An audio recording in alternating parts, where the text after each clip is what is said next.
U.S. soccer stars Rapinoe and Christen are gearing up to take the fight for equal pay to the courtroom. Mediation talks between the U.S. Soccer Federation and the U.S. women's national team broke down yesterday. After just one day, back in March, the players filed a lawsuit alleging institutionalized gender discrimination.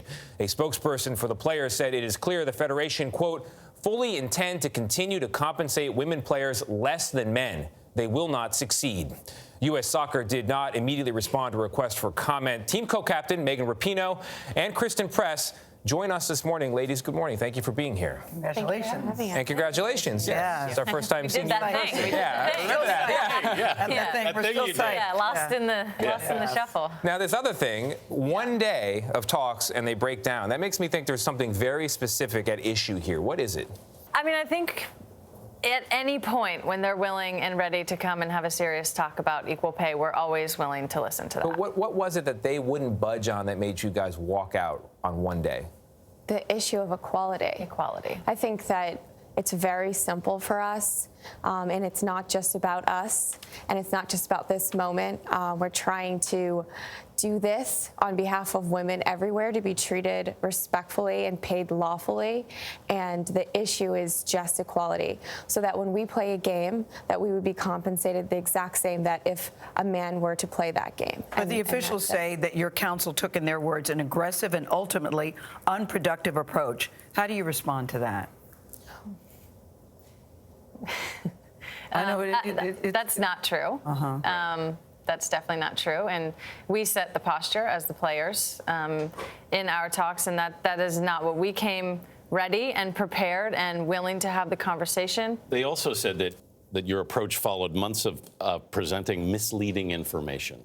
Yeah, I think that there's some attempt for them to make this, he said, she said. At the end of the day, it's as simple as I laid it out. Megan, at the World Cup victory parade, you endorsed President Cordero, saying that you felt he was on the right side of things. Do you still feel that way?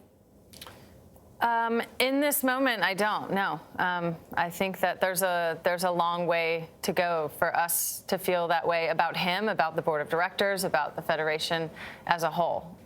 They're the only team that they have, and they're the only employers that we have. We're tethered together, so we're always going to be open and willing to listen to that. But in this moment, no, they didn't do nearly enough to get to where we need to go. So where do we go from here, guys? Do you say you don't pay us, we don't play?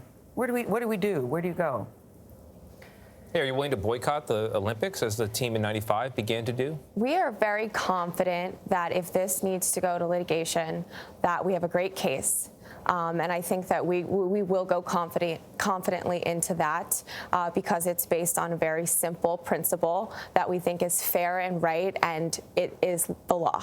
There's a court of law question here, but there's also the court of public opinion. And one of the comments made by a men's coach for a men's team in Atlanta was that it's ridiculous, your effort, his word, because the international play for men is just multiples more popular than the women's game, and therefore equal pay shouldn't be considered. What's your reaction to that? I think we would like to see U.S. Soccer take a stance of leadership on this issue. I think we have an amazing opportunity to change something that is systematically affected women everywhere, and it could be such a positive thing for us to come together and change outdated and honestly wrong opinions like that, and do it in an effort of collaboration and progress. I'm curious about your overwhelming feeling. Is it anger, frustration? Do you think, what more do we need to prove? I do often wonder what more we need to do. I mean, I think I wouldn't say anger, but yes, it is frustrating. It's very frustrating for us on the team, for women everywhere, I'm sure, to be feeling like they aren't getting paid what they should be. We thank you both for being here. Cheering we appreciate you on. it. Thank you. Always. Thank you. Always.